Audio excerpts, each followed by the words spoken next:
Welcome to The Joe Cohen Show. Join me as I share my experience with biohacking and invite top health experts to explore the latest technology, supplements, research, and resources for optimizing your body and brain. Hey everyone, I'm here with Dr. Michael Snyder. He is a professor of genetics at Stanford. He's the chair of the genetics department at Stanford. And he's got a lot of companies in precision health. He has 17 companies that he co-founded, including 2 unicorns with a combined value of over $6 billion. He's got he co-founded a company called Iolo, which also looks at a bunch of different biomarkers.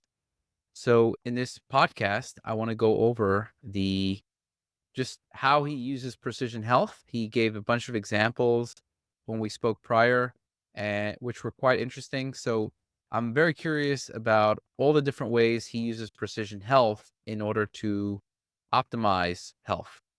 So thanks for coming on. I really appreciate it. Pleasure to be here.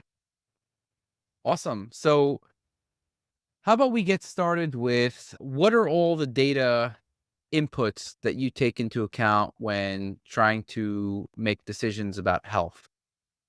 Yeah. So in the lab, what we do is we'll sequence people's DNA and predict their risk. And we look for single gene mutations, for example, BRCA kinds of mutations. And we do something called polygenic risk scores, which you work on for trying to predict complex disease as well. But that's just one part of it. You may know that your genome counts for about 16% of your lifespan. So there's many other things that contribute as well. So we think other data types are useful. So we actually measure as many molecules as possible out of blood and quite a bit out of urine as well, meaning we'll measure people's RNA, their proteins, their metabolites, their lipids. We'll also measure people's microbiome. We'll measure their stool microbiome, their skin microbiome, nasal, even their oral microbiome, meaning on your tongue. So we'll measure microbiome. We do deep clinical measures as well. We'll measure as many immune markers as possible. And then we do a lot with wearables as well. I wear smartwatches for tracking my resting heart rate variability, all kinds of things. And then we wear glucose monitors as well. So we try to take as many measurements as possible of people. We'll sample them every 3 months while they're healthy. If something, unfortunate comes along, like a viral infection, we take more samples to see what's going on then. Very deep profiling. Awesome. Yeah, that's the same approach that I take essentially. Try to get as much data as I can and use software in order to make it easier to determine what somebody needs to do to optimize their health. Let's go into how we think all these things work together. So you mentioned, for example, microbiome. Where do you think the microbiome fits in? I guess I've seen microbiome stuff. There's about 30 different markers in the microbiome that you can change on some level with some kind of interaction based on the stuff I've seen. What are you looking at? What are the main things that you're interested in the microbiome? Yeah, the microbiome is one of the trickier measurements, if you ask me, because everybody knows it's important, but exactly how to use it for your health is a lot trickier. What do people look for? They look for Bifidobacter and Lactobacillus. Those are 2 very healthy ones. You can get Lactobacillus from yogurt, things like that. So that's what most people look for. Probably one of the most important things is diversity. Ideally, you want a very diverse microbiome. That's a sign of a healthy microbiome. It's a community that's working together to keep your gut healthy. As far as what's actionable, it's been a lot trickier, as I say, for people to act on. There are some things out there now. There's a company called Day2 that does, based on microbiome, they'll make some predictions about your glucose. You can do their app and you can lower your hemoglobin A1C by about 0.1 or 0.2%. It's not very much. But there is one probiotic supplement, Acromacia, from a company called Pendulum, that can lower your hemoglobin A1C by about 1%, actually. So Oh, wow. there's been things to come out, but in general, that one's been trickier. I think some of the other measurements have turned out to be pretty useful. One thing about our approach is we're making so many measurements. We're trying to get a very big picture of your health by measuring all these molecules. And at the end of the day, no one measurement finds a lot of these things. Backing up a little bit, we've been following a group of 109 people now for about 11 years. And just in the first 3.5 years, About half of them, 49, had a major health discovery. We caught some with early lymphoma, two people with serious heart issues, two people with precancers that can turn into aggressive cancers. So we found quite a bit, and no one technology found it. Sometimes it was a genome sequencing predicted it. Sometimes it was imaging. Sometimes it was some of these molecular assays we were doing. But usually as a combination, you could see several things were off and said, oh, wait, something's not right here. And these are all found pre-symptomatically. So we think that's the power of these deep data dives. They really give you a much clearer picture of somebody's health. And so you can catch things again pre-symptomatically before something pops up or before they know it, basically. That's exactly one of the main ways that I use precision health, which is if you already have Alzheimer's, for example, you already have a big tumor, you already have cardiovascular disease. At that point, it's a lot of damage is already done, and it's much harder to get rid of it than if you detect them early and then you prevent them, or you detect what you're at risk for in the future. And so, Absolutely. how do you Yeah. detect what you're at risk for in the future? You need these tests because it's exactly Great. these tests we find associations between whether it's polygenic risk scoring, which is an association between these mix of variants, or it's a certain biomarker, a metabolite, a lab marker. If you have higher levels of this or lower levels of this, there's an association, sometimes causal, sometimes just a regular association between it and some bad health outcome. 100% agree. Yeah. And that's what's we're finding as you do these data profiles, we will uncover things. So one of my companies called QBio, they actually do whole body MRI and a medical version of what I just said. So they actually uncover the same thing. They've uncovered a lot of things all pre-symptomatically. They even caught some with early pancreatic cancer, which is almost never discovered early. And so, in fact, in today's world, if you ask a physician, should you do a whole body MRI? 100% of the time, they'll say absolutely not, because they're worried you'll find nodules, things like that, these so called incidental findings. And if you ask me, should you do whole body MRI? 100% of the time, I'll say absolutely you should. The issue isn't do you have nodules, the issue is do you have any growing nodules? And the way that is by longitudinal profiling. So if you see a nodule, we all have nodules. I have 9 of them. I know exactly where they are. As far as I know, none of them are growing. I've had 18 whole body MRIs in the last 7.5 years, and none of them seem to be growing, I'm happy to say. But if any one of them ever takes off, I will catch it and I'll be able to act upon it early rather than wait till I get some big tumor that tells me things are off. So 100% agree. I think we need these deep data dives on people to see, again, get a good picture of their health while they're healthy. Absolutely. And I got a whole body MRI. I do a lot of blood testing as well. Now, So like you, I've also been able to, I guess I used precision health actually to fix my health issues, whereas you're more using it to prevent them, it seems. Is that correct? more, yeah, or catch disease early. So I have two stories that way. One is from my genome sequence, we predicted I was high risk for type 2 diabetes. And then through all this careful monitoring, I became diabetic right after a nasty viral infection, respiratory syncytial virus, fairly common virus. But basically, I was tracking myself and when my glucose shot through the roof. And I caught it when it was happening. So I actually adjusted my lifestyle, got it under control, at least initially. It did come back several years later, ironically, after another viral infection. I'd also, one of the ways I got it under control was I started running. That helped. And Mm. then later, I'd stopped running and so it also came back. That second time it came back was then.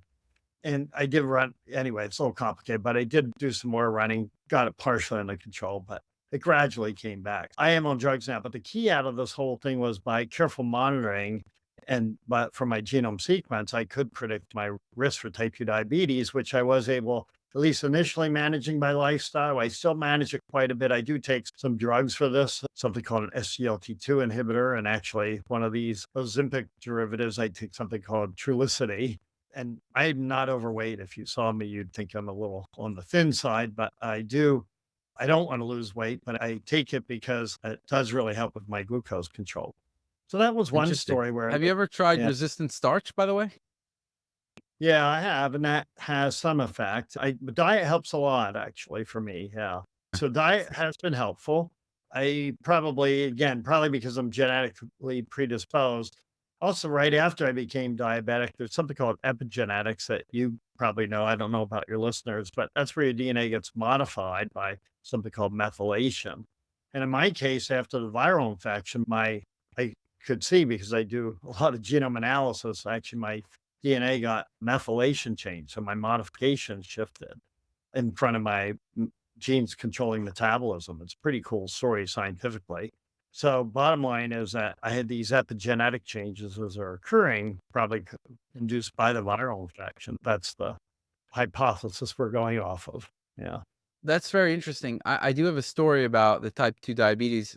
So we had to pick exactly which models we want to validate according to our polygenic risk scoring. And one of the models that we validated was type 2 diabetes. And I asked Hmm. my CSO, why does anybody care about this? Let them just follow their HbA1c. He's actually, it's important because if you have a high genetic risk, then basically it could just come out of nowhere, essentially, right? Yeah. Basically, like at one day you just realize, hey, wow, my blood sugar is just skyrocketed. And I guess I didn't really understand why that is, but now that you told me your story, you're like, yeah, I got this RSV virus, and all of a sudden, every time I get a viral infection, blood glucose just skyrockets out of control. So that is quite interesting actually to know, because you could if you're a normal person, you measure your HbA1c once in a blue moon, but really you should know that, hey, wait, you've got this genetic predisposition. Make sure to track it at least once a year, right? Some people will do it once every 5 years or 10 years, right? Track it at least I, once a year if you've got that genetic predisposition. yeah, no, that's exactly right. I think when you know what you're risk for, those are the markers you should be tracking. So for some people, it might be cholesterol. But for other people like me, type 2 diabetes, it was very valuable to have that genome sequence because it did tell me I was at risk for diabetes. I caught it right away.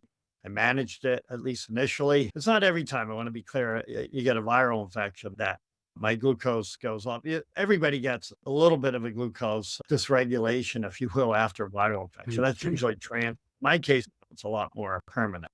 Right. I really had to do a serious lifestyle change initially. And as I say, that worked for a number of years and then did come back. But I've been tracking it. So it's under control. There's another time going back to this, how's all this been useful? I was actually able to see when I first got Lyme disease from my smartwatch. And actually, it's something called a pulse ox. It measures your blood oxygen. So the story there was we started putting these fitness trackers on people at the time when they were just that fitness trackers. We realized they're pretty powerful health monitors. This was 10 years ago. And I was wearing one, as were most people we were studying. And wouldn't you know it, the backstory was I was helping my brother put up fences in rural Massachusetts where most ticks are Lyme infested. And then 2 weeks later, I was flying to Norway. And what happened was I noticed on last airline flight that my blood oxygen dropped abnormally low. Your blood oxygen will drop on airlines anyway, but this time it dropped way, way low. What did it drop And to? it dropped, the median was about 90. Oh, Normally it that's would be very on that. low. Yeah, on that kind of a jet, it would be normally about 96 at that time. Now it dropped a little lower. Certain flights, it'll drop. Certain aircraft, like 737s, they're not as well pressurized, so things drop lower. Anyway, on this aircraft, should have been about 96. It dropped to 90, and it never came back to normal. It stayed at 96-ish, even when we were on the ground. So I knew something was off. Didn't have any symptoms yet. I saw my heart rate had jumped up too. And I later learned, I didn't notice at the time, my skin temperature was off from my smartwatch. And so it was all pre-symptomatically. And then I did get a fever off and on. I went to a physician in Norway. I warned him it might be Lyme because of this 2 week period after being in Massachusetts. And he drew Did blood you and did you thought see any tick bites? I did not. Yeah. So I didn't get a bullseye, which is customary, but not everyone gets one. And so either I don't have much hair, but either was embedded somewhere in the hair I had, or I just didn't get a bullseye. Were But you in the I did. forest in Massachusetts or in the city? No, it's a very weedy area though, where again, there are a lot of deers and a lot of ticks. I actually did see a tick that never embedded when I was You helping my saw one brother put it. on you. I did, yeah, but it wasn't Okay. embedded. Yeah. So I And know this they're is in there. And Massachusetts? yeah, it was very high grass and such. Okay, got it. Yeah. And this is a high, Yes. so it was a high Lyme area with a lot of ticks. You saw a tick on you. I guess I And then wanna just differentiate that for there's a yeah. lot of people that think they have Lyme disease and have never been to a high tick area or saw a tick on themselves. Yeah, no, some people we study long COVID a lot. So a lot of people have, yeah, get other things that can cause chronic conditions. But going back to my Lyme story, yeah, so he did measure this. He wanted to give me penicillin. I said, no, I need doxycycline, which I took and it cleared it up right away. When I got back, I did get tested for Lyme. And sure enough, I was Lyme positive with my antibodies and even had some antigens that were there, leftover proteins. And I'd given blood several days before I left. You can tell I measure myself a lot. And I was negative. So I seroconverted during the time. And it's pretty clear. So it's very well controlled experiment, if you will, that I did get Lyme. And again, it was all caught because of my smartwatch and this pulse ox.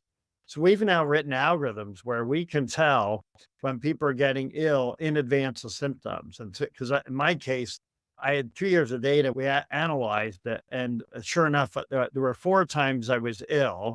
The Lyme, 2 viral infections. The fourth time I was asymptomatic, but I had a high In marker how of long? serum over a 2 year period.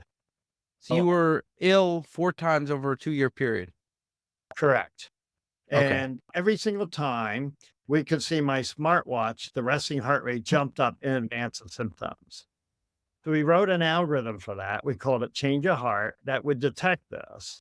And it worked on me. It worked on, again, we're following this group of people. It worked on 3 other people, one of whom got sick twice. Every single time we could see a jump up a resting heart rate in advance of symptoms. So we How published much of a this and jump are we talking about? it varies a bit. So for some people, it'll jump up 15 heartbeats per minute, but for others, it'll be as little as 2 beats per minute. Okay. Okay. And we So can how do still you know what's noise and what's not? because it has to go up a certain amount for a certain length of time and a certain maximum signal.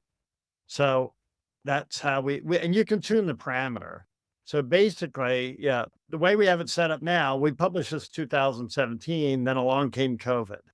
And as you might imagine, we worked full blast on it then. And first, we showed we could detect COVID 80% of the time in advance of symptoms. COVID turns out is great for this because there's a long pre-symptomatic period, meaning you don't have symptoms. And we can pick this up 80% of the time with a median of 4 days in advance of symptoms retrospectively. Oh, wow. So we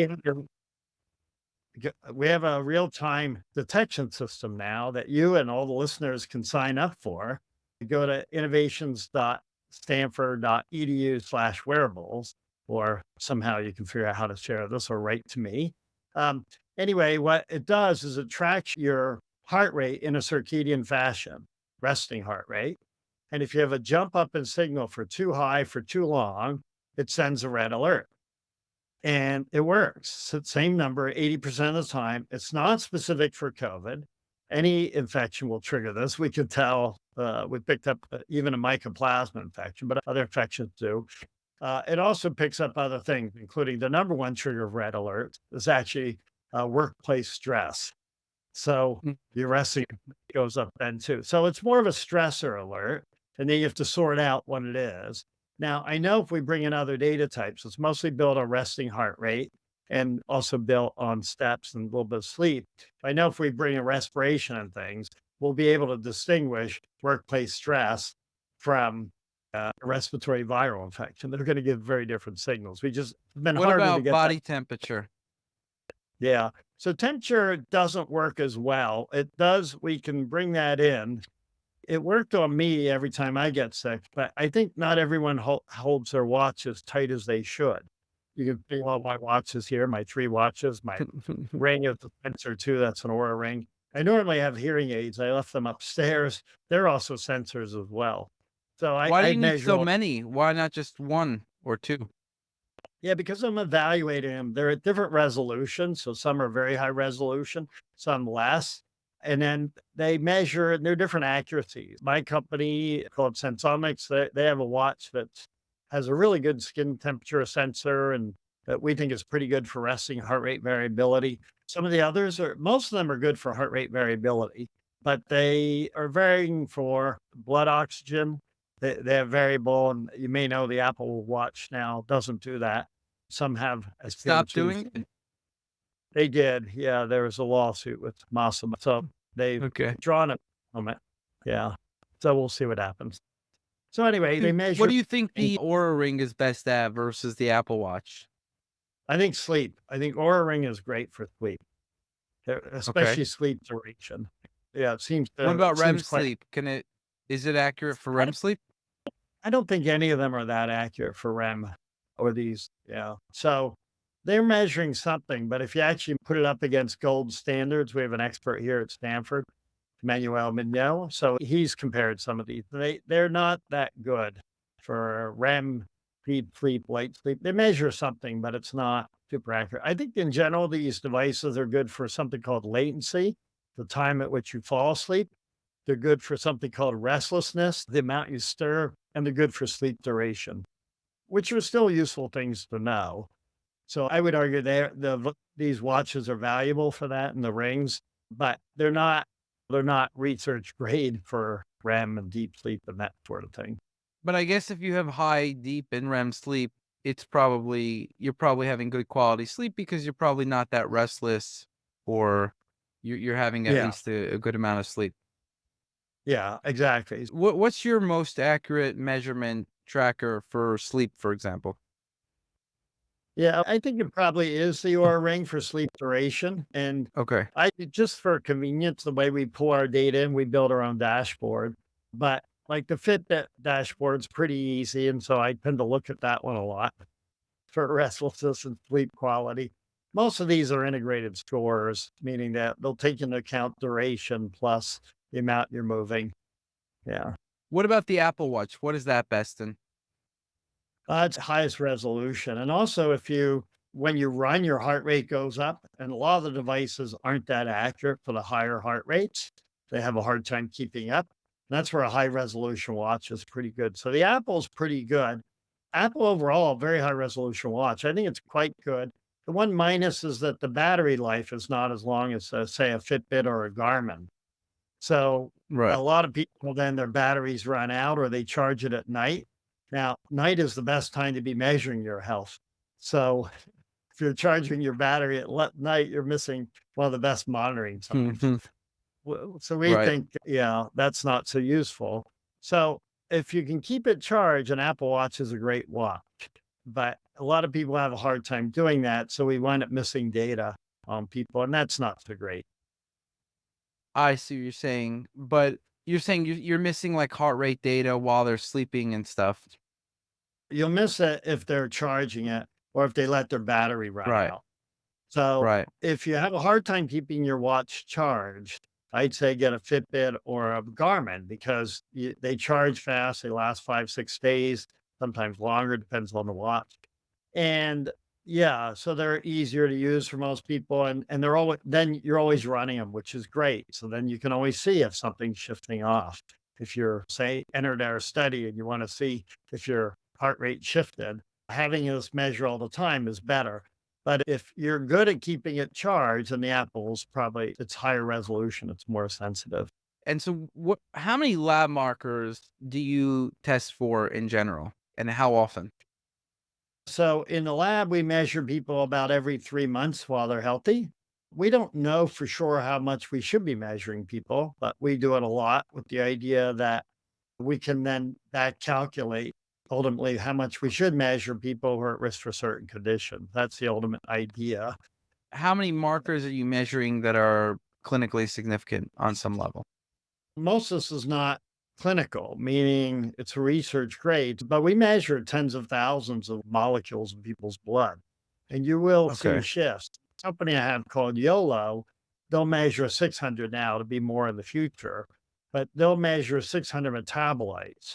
And some of those metabolites, if you read the scientific literature, they're very valuable. They're on the FDA website as markers for health. They're not used much clinically these days because the clinical is behind. So we get a clearer Which ones picture. are the most which ones are the most significant in your opinion? Let's go through some of the the metabolites, not tests you can get at LabCorp. Let's put it that way.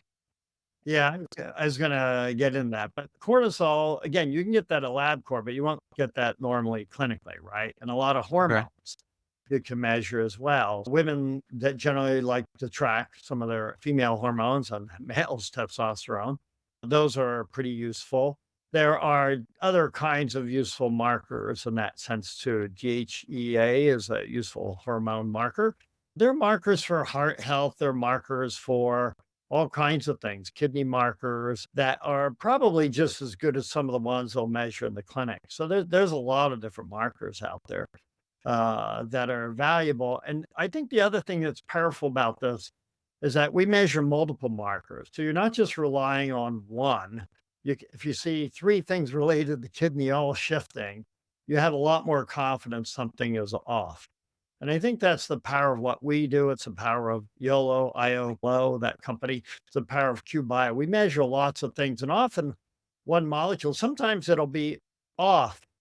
And this is a bit important concept. We measure people longitudinally, and rarely do they use that information in today's world in the clinic. They usually just look at your last marker and say everything's fine.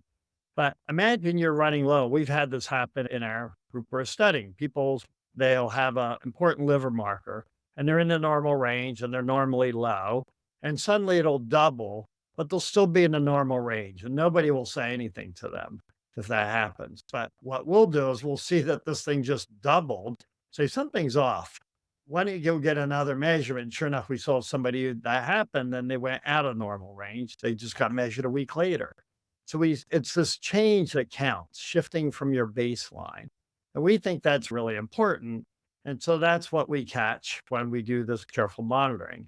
And so this is what QBio's done. They'll see again, they've caught this pancreatic cancer case was caught because they saw basically a nodule shift in terms of size. And they said something's off here. Okay. And that's how they caught it. Same with ovarian cancer and some other things they've caught. So this idea about seeing your shift from your baseline is a very important concept, not really done much in today's medicine. They just look at absolute values, see whether you're in the normal range or not, and then make a decision that way. And I don't think that's the way to track people. 100%. I'm a big fan of that approach, and I try to get as frequent testing as possible, like you said, to see how things are changing over time.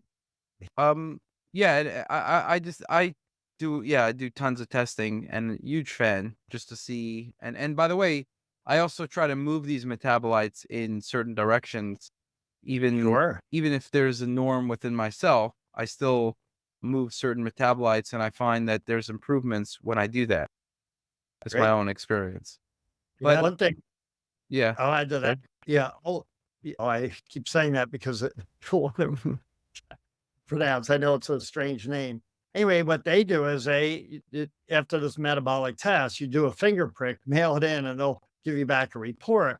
What they'll do, and then they'll use basically AI to pull information out there because there's a lot of information and make basically wellness dietary recommendations. Oh, these markers are, you could improve these markers, just like you're saying, here, eat this and avoid that. And basically, 95% of people improve their markers just from these recommendations. Very simple lifestyle changes. And they're very personalized. It comes down to what we've been talking about since the outset this idea about personalized recommendations to get people to improve their health while they're healthy. Yeah, absolutely. So which markers are you I guess you said you're focused on blood glucose, but is there other markers that is there any metabolites that you looked at that you're like, okay, this is associated with higher all-cause mortality. I want to get this up or down or up? Uh, I guess for me, some of the big markers I need to track are my kidney markers. Creatinine is the clinical one, and then there's several that IOLO picks up. And I'm tracking those because that's a concern with this drug I'm on, this Trulicity one that drives my glucose way down. You want to make sure your kidney function's still quite good. So I like the fact that there's about three or four markers that all track kidney function. So those are big ones for me. What are you Um, tracking? I do. Yeah, it's the ones that are on the tests there. So The creatinine, indoxyl sulfate and the p-cressyl sulfate? oh, yeah, P-crestorals. That's one you might keep an eye on too. There's a lot of studies around that and I've seen them. mortality. Yeah, that's a big one. What else? I track some of the heart ones. Yeah, if you have those open, you can bring them up. Mm, Okay. do that because my father, everyone on my father's side has had heart issues. My father died. They've all died before 70. My dad lived to be 74. He was an outlier. So I have to keep an eye. I like to keep an eye out for heart related things. So, I see um, one here, TMAO. yeah, that's a famous one. You should probably know. Yeah. Yeah. So is that something you're tracking? Do you try to get that down? Yeah, yes and no. That one shows up with carnitine. You may know. Yeah. Eat a lot of red meat, you'll get higher TMAO. So I do keep an eye on it. Because I'm diabetic, I actually avoid carbs. I'm on a low carb diet. So that means I Okay. eat a lot of meat and other things. And I try and eat less red meat and eat, like you say, resistant starches, things that would, if I do have carbs, they would be things that shouldn't spike my glucose, basically. We do a lot with this because of my diabetes, but other things, we do a lot with continuous glucose monitoring. We haven't talked about that so much. Yeah, I we could chat about that a little. Yeah, I think they're super powerful. I don't know if you've ever worn one there, Joe, I have. but yeah, they're like aren't they, life-changing? Or maybe you have good Yes glucose. and no. For me, it wasn't I didn't have any life-changing things from it. Also, I'm pretty muscular in my arms. I don't have a lot of fat, and it's like a small needle that you gotta put in, and I just found that it irritated me for months after that Is that that right? spot. Okay. Yeah, Yeah. interesting. Yeah, yeah, Which no, I don't think is a typical side effect, but for me, it happened, and yeah, I like, I didn't yeah, really gain that you gain nuggets. I don't know, I gain random weird nuggets, like, marijuana for me tanks my blood glucose, which is interesting to know. Yeah. yeah, that's really interesting. You obviously have good glucose control, so it wasn't an issue. But a lot of people don't. You may know that, in fact, what's one of the things we discovered, we started putting these in my lab on normal people. And we discovered a lot of them were some were normal, meaning they had good glucose control, but some were moderate spikers and some were severe spikers. And this is a big deal uh, uh, because 9% of people are diabetic. You may know this, 33% of people are pre diabetic. Obviously, it doesn't sound like this is relevant to you per se. But if you think about that, that's over 40% of people are either, and but by the way, 90% of pre-diabetics don't know it, and they will become diabetic within 5 years, about 70% will. So we think it's important to know this stuff, and these monitors actually pick this stuff up. And again, on people who have no idea they're having glucose dysregulation. And what's powerful about them for most people is that different people spike to different foods. So it's super cool in the sense that we can follow that with these glucose monitors and make actually here I have another company called January AI that makes recommendations. If you like the knowing what foods spike you, they have a 32 million food database. They say, well, this you like this and the spikes you, will eat that instead. That doesn't spike you. And even for foods you haven't eaten, because they know the compositions, they can make predictions about what you should and should eat and works pretty well. So people have done their program, have lost weight and gotten better glucose control from going on these diets. So it's been really quite powerful. Just wearing these things, they've shown, our lab has shown, they're very eye opening because you will see what spikes you and what doesn't. I know I was talking with one reporter who basically said, I thought I was eating the healthiest lunch every day. I was eating salmon on salad. What could be healthier than that? Then he puts on a glucose monitor and he discovers that after this lunch, his glucose spikes through the roof. And you know what it turned out to be? What? It was the sauce he put on the salmon Oh my gosh. and sugar in it. So once he realized that by wearing one of these monitors, he saw this thing spiking. You just left the sauce off. And now he got the healthy lunch he really wanted. Uh, Yeah, So that's interesting. For me, I don't have the lowest blood glucose, but it's definitely it's 5.3, the HbA1c. What would you yeah, say about that number? you're not pre-diabetic yet. These are arbitrary, but they would say 5.7. So you're pretty decent. Yeah. But it's one thing Yeah. you want to keep an eye on because age is the number one risk factor for that. Yeah, I And started taking, for example, chromium and a little bit of Okay. vanadium. So we'll see how that's working out for me. All right. Yeah. I haven't heard those for glucose control, but all right. Those are pretty big at ones, especially Uh, chromium is used Okay. quite frequently. Yeah. All And right. actually, chromium came up as a recommendation on self decode, which is why I started taking it. Oh, The reason why that's interesting is because what it does is we have 650 genetic risks, polygenic risks, and then okay. I have 300 lab markers uploaded, and then I have Okay. a whole list of symptoms, conditions, goals, and then questionnaires that I've filled out that basically tell me Uh-huh. what my lifestyle risk is. So these Right. are the five major parameters of, and then there's also some genetic variants, individual genetic variants, if there's like a direct study or something like that. So these are the five major parameters, and what it does is we have a database of clinical trials and natural health stuff, and so it'll Uh, give you a best fit. Basically, it weights everything differently. There's an impact for each recommendation for your genetic risk, but also for your symptoms and conditions and goals and all these things together. That has been a huge paradigm shift in how I do uh, health. So I think tracking has been one huge paradigm shift, like what you're doing. Another one is y- I used to take the approach that you're taking where it's like single dimension. You're like, I can't focus on more than one thing at a time, really. Like, I got to work on blood glucose essentially. So you're like, I'm like, what about this? You're like, look, I care about blood glucose and heart disease. I don't remember every marker. I don't know what's going on. And I used to do the same exact thing. Cause you don't have the mental bandwidth. You're like, I well, can't think about, we're measuring I, tens of thousands of markers, right? So yeah. exactly. You're like, I can't worry about every marker going on. I'm just going to drive myself crazy. Yeah. What we did was we look at every marker that has number one, an optimal range, and number two, something that can impact the marker. Mhm. And so Right. I have all these markers uploaded. I've got all my genetic risks there. I've got all these symptoms, conditions, goals, and I filled out 150 questionnaires essentially that give me my lifestyle risk for a whole bunch of different conditions. And it Mhm. takes into account all that information. And then it says, based on this, here's the thing that's going to help you with the most things. It's like a weighted approach Right. rather than a single dimension. That Right. has been a huge game changer because, No, we obviously yeah, do the same thing. That's our thing. We have Informatica. But there's two aspects. One is what the lab does is research. We do deep, deep data dives because we're trying to discover new markers. That's why we're measuring literally tens of thousands of molecules to see what markers track with health and give the best prediction scores, if you will, what you're at risk for, what your trajectory looks like.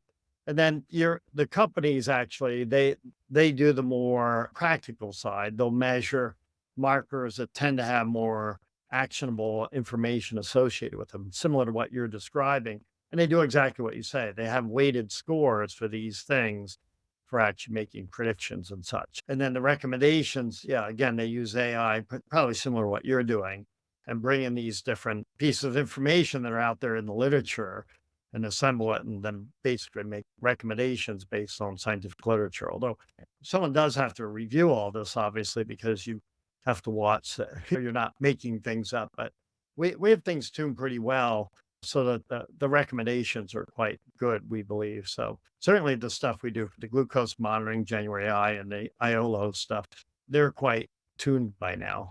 We do all these literally measurements out of blood and urine and the microbiome, and then but, it's a research study, but then we integrate the information, and that's the one that did for the first 109 people, had these 49 major health discoveries we had in first 3.5 years. There's more since then. if Yeah. you're looking for more participants, pick up, Yeah, if you're in the Bay Area, by all means, we're very careful about sample prep and stuff. So for the research study where we try and control everything. Okay, interesting. Control everything in what way, you're saying? We wanna prepare your blood exactly the way we do it so we can make comparisons across people and track them. It's very controlled. And then Okay. from that's what I'm saying about what then we spin off companies later as we get our assays robust to know which one because we don't want to get highly variable measurements on people that you can't really interpret. So the research side is very carefully controlled, as I say, then we figure out what markers are going to be very How stable when done how outside of the lab. how accurate are the Iolo markers that they're testing? They're pretty good, yeah. I think they're within most markers within 5% or 10% CVs, which is a pretty Okay, that's not standard bad. kind of. So there might be a few of them that get up to 20%, but in general, they're quite good. And yeah, it's mass spectrometry, which has some variability associated with it. That's how we Okay, measure these. interesting. But we spent a Y lot of time optimizing. In that case, too, you're giving samples at home and mailing them in. So we have to know something about the stability of the marker, that sort of thing. But we spent a lot of time optimizing all this. does that, if let's say it sits in the heat for some time, is that going to change the accuracy? Yeah, it depends what markers. Most markers that we follow and track, they're stable. So we spent a lot of time on that. So for metabolites, I'd say I think it's about 90% of them are quite stable. Those are the ones we report back on. Mm, Even when, say, 37 degrees centigrade, they're for 5 days, they're still those 90% will be pretty stable. There's some that go off and we know which ones are. Lipids, some are stable, some aren't. Again, we have a pretty good idea what's what. I got it, okay. And so, I guess my question is, I see this data, and what I wanna do when I see the data, I wanna take action. I wanna optimize every marker. And what I find myself I told you before, I'm taking 130 supplements a day to optimize every marker. And that I think the number is probably gonna stay the same, but the ones that are I'm probably going to change the ones there's probably, I would say 20 or 30 that maybe I don't see any very clear effect on my lab markers. Let's say 30, but I'm just taking it anyway. A lot of them are just like, if you take one thing for blood sugar, it just makes a small impact, but it doesn't make a big impact. And same for cholesterol and same for other markers. So it's like you need to take a lot of things in order to see an overall big change. The question I Yeah, I guess mean, I have is they may for you. interact, right? Sometimes two things, they're not exactly linear, meaning the two together aren't additive. They could have counter effects and things like that. So you do have to watch they call them drug interactions if they were drugs. These are supplements, obviously. I haven't found them to be a significant effect for Okay. the most part. Yeah, I haven't come across it. Yeah. There's what you can come across is if you're taking a lot of supplements that are blood thinners and you go overboard with a lot of blood thinning supplements, maybe you could bruise a little easier. Again, I haven't really even come across that. That only Mm, happened when I took massive doses of fish oil. mm. But otherwise, I would say it's just maybe if you take too many things that are doing one thing, there could be additive effects there. Counteracting less, meaning, yes, there's really generally for the positive, because most of the things that you're going to take are going to have some kind of side effect. And you want to counteract. Probably 10 things I'm taking are to counteract the side effects of the other 120 things. You know what I'm I mean, saying? yeah, I totally know what you're saying. Yeah. I'm textbook in one sense, meaning if when I was on statins and now I'm on something called PSCK9 inhibitor. So that works really well, drives my cholesterol way down. For the statins, textbook, when I increased my statins, my glucose went up. That's not a good thing. So I was these are examples, these counter effects that do happen. And that Right. one's known in the literature. So you have to watch out for that. When I took statins, I started to get muscle pain. So I just dumped that. Oh, really? Yeah, a small number of Yeah. people have that. That's interesting. Yeah, yeah. For me, it's like reliable. It's just like, boom, very For me, I severe did muscle running pain. mass loss. I do from this Trulicity, this Ozempic kind of drug that has caused muscle mass loss, which I don't like. I lift weights every day. If I've been doing it for 7.5 years. It doesn't look like it. I know I'm a little skinny, but yeah. Anyway, that has caused a little bit of strength loss, but it's driven my glucose way, way down, which has been nice. Yeah. So I guess for me, if I were what I did with, let's say, LDL, I have genetically higher LDL and Oh, ApoB levels, and yep. my ApoB and LDL are high, right? What I did was before I started the PCSK9 inhibitors, I took a lot of supplements that Yeah, drove it down. Now, I was right. able to get it down from my LDL cholesterol from a peak of 240 Yeah. to, I would say about 100 or 110 maybe, Wow. right? Which is Great. quite significant from Is. natural stuff, but still not the level I wanted to get it to. And so the PCSK9 inhibitor just drove it down to 60. Oh, hey, this didn't really work. Yeah, yeah. Mine had Yeah, been that just really, mine even got in the 20s, it was so low. I was taking a little bit of, statin too at the time, and so I took uh, I let go of the statin, but it's still like 40. It's incredible. Yeah. yeah, I've been experimenting off of, I'm on a off stage now, but I really do the PCSK9 inhibitor because my LPA is also elevated, which it Uh, brings down. yeah. Yeah, So yeah. I've got that high risk LPA gene, and basically just so what I think for me is I'm trying to optimize all these markers and also optimize how I feel and all. And I just find myself taking a lot of stuff, right? I like, even if I cut down the things that I don't feel I absolutely need, I'd still be taking like 80 supplements. Yeah. Well, you're taking way more than me. I'm in the 10 range, maybe 12, yeah. I'm Yeah. curious, why would you go up on the number of supplements you're taking?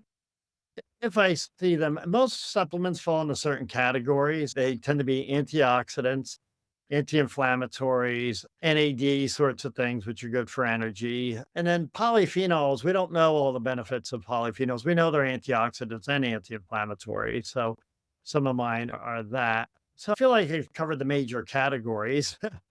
I guess I take, as you get older, I take something called saw palmetto, which is better for bladder control as a preventative sort of thing.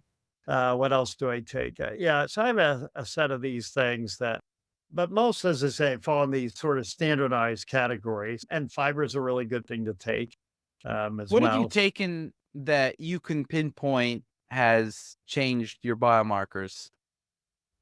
The medicine for sure is I've taken an aspirin. I take a baby aspirin every day, And what and does I that change, let's say? it makes your blood thinner, no question. You can see that. What it's changed for my biomarkers, yeah, I think a lot of the blood thinning stuff has gone down, platelets and such. What else? Yeah, but then what other markers have I done that change things? I guess like you said about feeling, I take NMN, which is a NAD precursor for energy. Do you take I regular niacin, like nicotinic acid? I don't whenever I get my vitamin I have a B complex, which has a number of things in it. Okay. But it might not And be nicotinic acid. They don't like to yeah, put it in there because of the yeah, I should flushing. take a look at that, yeah. I I forgot what's it. found regular straight up niacin, nicotinic acid. It gave me way 20 times more energy than NMN. Yeah. You know, that may also relate to how much your endogenous levels are or what's normally in your diet too. Yeah, but so then I decided like I wanted to use it to lower my LPA. So then I was taking like 1,500 milligrams at one point to Huh? see what happened, and my blood sugar spiked, right? And that's a known side Yeah, effect, actually. Yeah, it's a known side effect. So I just yeah, went back down. Now I take yeah, 200 milligrams a day, which seems to be a good amount for yeah. me. With your glucose, good. Yeah, Yeah. and I'm measuring my glucose, but yeah, basically my goal is to get every marker in the optimal range. And until Mhm. I do that, I'm just gonna, whether it's if I have to add supplements, I'm always like modifying the dosages and doing Uh-huh. different things there. And Right. I find that it's helped, like the amount of markers that I've optimized and I can pinpoint, and they're stably optimized too. That's great. Yeah, quite a lot actually. So, Yeah. Do you eat a lot of fiber? so I'll tell you something. I've done experiments with a lot of natural fiber from vegetables and fruit. Like I've eaten tons of, and I've done it with supplemental fibers. I got too much gas and bloating. Well, that can be a side effect, some worse than others, the Rabozylan in particular. Yeah. So Yeah. I'm just like, what am I doing here? And it actually didn't improve my markers that much. It like Exactly. very minimal. So what It I could did is have I just, yeah, and improve markers, but maybe again, you're getting it in other ways or yeah. it could be maybe certain markers I wasn't checking. Like I could do that experiment again, but it's just the side effects. I just felt like I had gas all the time and I was bloated, and Huh. maybe it's because I have a genetic predisposition of being bloated. I'm in the 99th percentile. I You're take resistant. yeah. Yes, I take resistant starch as like an added fiber, and then I'll eat some vegetables. I'll eat a little bit of starches or whatever, and I take 45 grams of it's a maize resistant starch. I have my own brand for it. It's called Joe's Resistant Starch, but I take that 45 grams a day. You're They you're having that's a ton of that is a type of fiber, obviously. absolutely.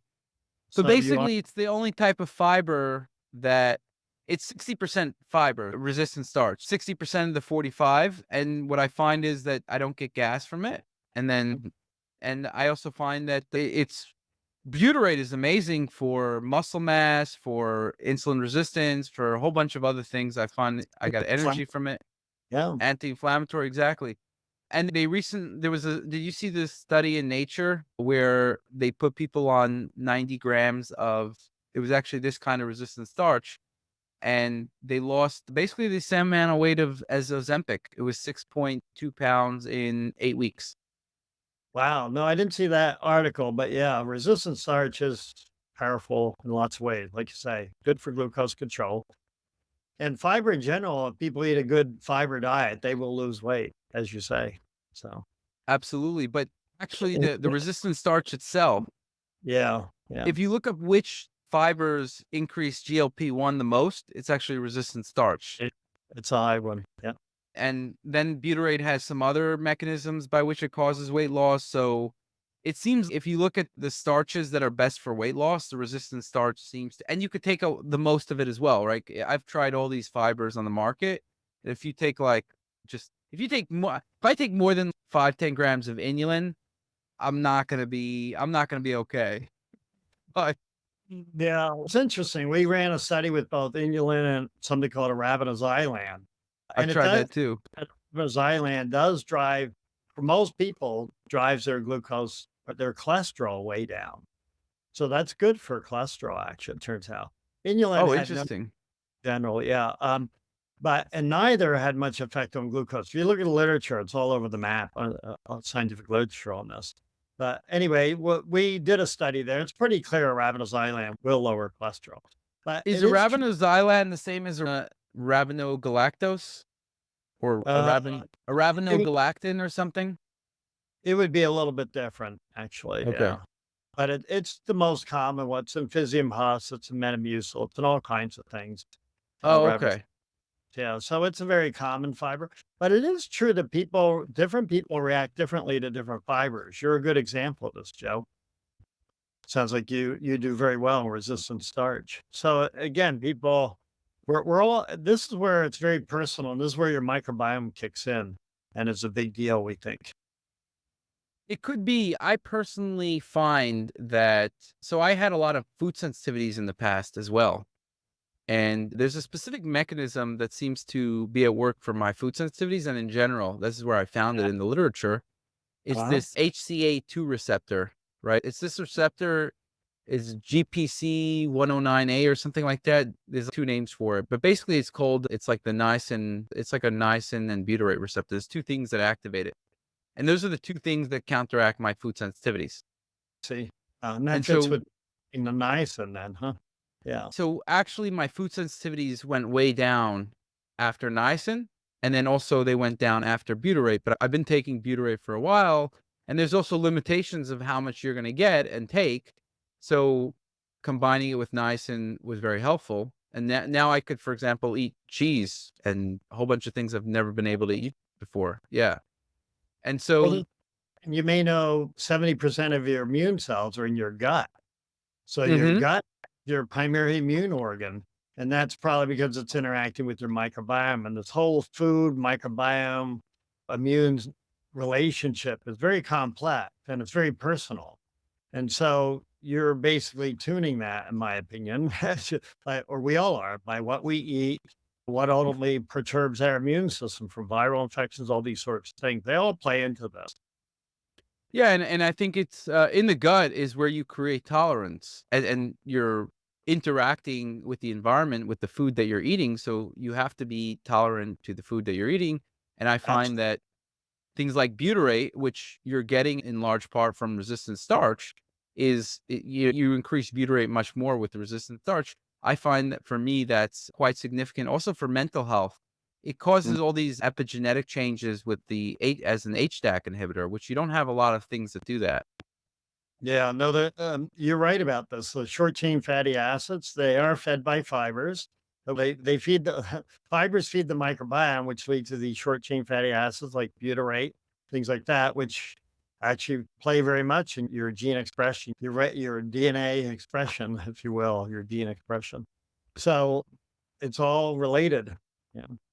What as a we're coming to the end. My last one of my last questions is RNA sequencing. I haven't really looked into that too much. I heard about it in terms of in reference to microbiome.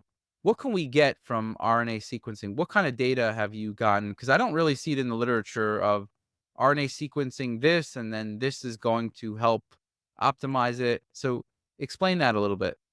It says it's mostly a research tool, meaning we use it to follow gene expression. And so it's done just for that. It follows programs and pathways that your cells go through. A lot of people use it these days for actually tracking a lot of viruses or RNA viruses. So you would track that with actually RNA sequencing. So people do cell-free DNA and cell-free RNA as a way to do monitoring. It's mostly a research tool, but we use it to see pathways that shift, again, more from the research side. It hasn't quite worked this way in the cancer space, actually, where people do RNA sequencing as a way to get a better idea of what's going on with your cancer. And actually therapies that are designed around this from in the cancer space. So more on the treatment side, less on the wellness side right now. Okay. I see. Okay. So it's not really in the wellness. It's more for cancer to see what kind of cancer gene expression is going on. It's not Yeah. really It suited hasn't for the worked. wellness space. Yeah, not yet. Yeah. As we do more and learn more, maybe it will. We'll see. It's a valuable, super valuable research tool, though. So what do you think is the most valuable things that are up and coming in the health world in terms of, let's say they're in the science right now, not in clinical medicine, but should be in clinical medicine, in your opinion? I think the glucose monitoring is a big deal. I think tracking people's glucose, I think nutrition is very understudied, and we spend a lot of time talking about it here. It's very personalized, and I think we need to better understand how different foods affect different people. So there's not as much activity as I'd like to see there, but will be coming. But I do think this whole tracking, I think the wearables is going to be a big deal. We think picking up people when they first get ill from smartwatches is, again, we can do it for infectious disease. I mentioned Lyme disease, and respiratory viral infections, and COVID, things like that. But I think it's going to even be more powerful as for tracking, and they're fairly low cost. They're easy to get out there. They're easier to do at scale, meaning it's hard to scale health monitoring when you're visiting a physician. That's Right. just too slow. So I think the more we get monitoring systems that can be done remotely, the more we will have people tracking themselves, keeping themselves healthy. I do think whole body MRI, once we get past the physician paranoia, and I understand where they're coming from. They have to deal with people who have these incidental findings and freak out. They don't like that, but I think getting people used to this idea about longitudinal monitoring, knowing their baseline, seeing shifts, I think these are all areas that we should be getting out there. I think they will as costs get cheaper for a whole body MRI. For the wearables are already pretty cheap. So I think we can get a lot of this out there. In fact, I think a lot of this monitoring, I mentioned the microsampling and IOLO, this home monitoring is just going to be the future, in my opinion. I agree. I think tracking data, being able to use the data and making decisions that are personalized. I think what you have now is just the Wild West. Everybody has their opinion on what they think you should do and the one thing that will get you healthy or whatever. But really, you got to look at the data, look at the entirety of the data, and make decisions that way. Which is, I 100% think, agree. which is what you're doing on yourself and in your research. And so I'm a huge fan of that, and I appreciate your work there. Thanks. Yeah, hopefully Y- we'll all do it and we'll all live long, healthy lives. Do you, I guess as the last question, what do you think of these epigenetic rate of aging tests? I think they're pretty accurate. They seem to be pretty good. And when people are off, they usually are off. And there are new tests. Again, IOLO has one that has used metabolic markers for aging. What I like about that one is it's actionable, meaning if you see your heart age change, you can shift Mhm. markers the way you were describing, or say your kidney aging, this sort of thing. They follow inflammation, oxidative stress. So you can see these things that may not be optimal, and you can then change your diet and lifestyle to better manage them. The methylation stuff, I think, is quite accurate. It's less actionable as it's currently We don't run. know exactly how to change it, let's say, but it gives you Whereas some indicator of general health if it, you're yeah. yeah. And when people get ill, like when they get cancer and treated, their aging goes up. They'll age 10 years pretty fast. But I guess what it isn't is, and this is a little bit of the marketing of it, it's not the rate of aging, it's more, I guess you can say, just a marker for general health, right? Like, It you're is. not Maybe like necessarily aging slower. I don't know. What do you think? I think that aging is like a car. Your car gets older as time goes on. The parts wear out faster. Some parts, maybe your engine or your tires, what have you. So by tracking things more holistically, we can actually see. We call it ageotypes. You can see if your kidney age or heart age or they're wearing out faster. So you can do more targeted lifestyle changes to try and improve those. I think in general, it's what you're saying. These lifestyle changes slow the rate. Do I think someday we'll be able to reverse aging? I do actually, but I think it'll be different strategies will be needed. It won't be just simple lifestyle changes. You're going to have to do like maybe boost your stem cells or replace your mitochondria as they wear out. You get genetic mutations in your mitochondria. You'll have to swap them out. So I think we're going to need new strategies to get people to reverse aging.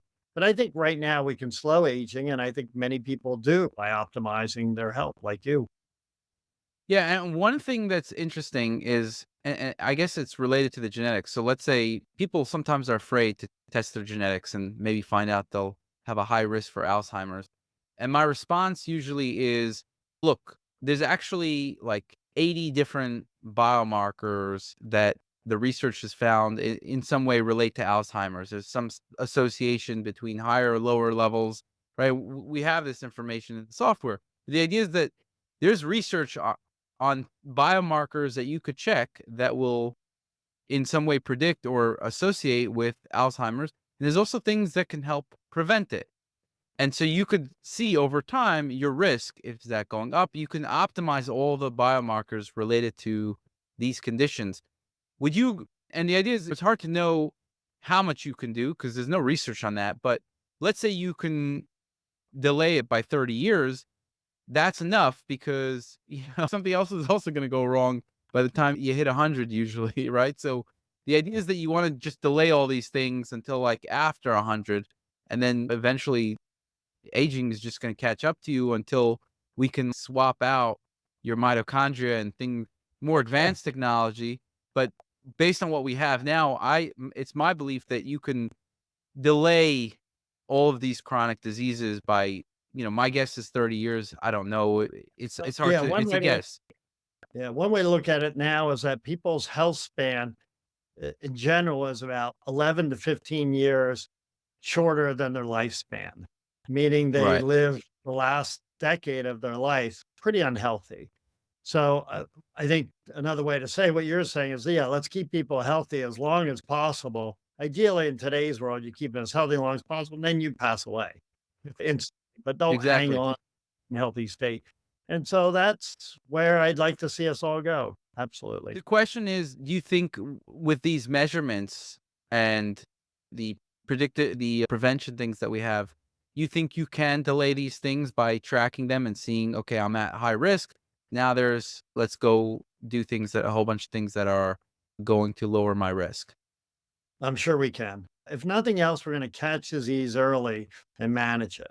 But I'm quite confident we can optimize our markers as we've been talking about to be able to live longer. Like keeping your glucose down is going to help keep you at lower risk for lots of things than running around not knowing is not a good excuse. Ignorance is never going to help.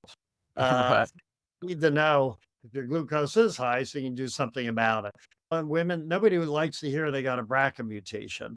But on the other hand, if you do know that, you can get monitored more frequently so that you can see if you do get cancer early. Or women, they'll often have their ovaries and breasts removed after they've had kids as a way of being prophylactic for avoiding breast and ovarian cancer. It may not be the information you want to hear, but it's information you can use to live a longer life. So, and in that sense, I think be very valuable. Absolutely. All right. Yeah. It was a pleasure having you on. I really appreciate it. And it's been very insightful. And yeah, thank you for coming on. Thanks for having me. It's been a lot of fun. All right. Likewise. 67% of listeners aren't subscribed to the show, so please don't forget to show your support by hitting the subscribe button now. You'll not only be supporting the show, but also investing in yourself and your health journey, all while helping to keep us ad-free.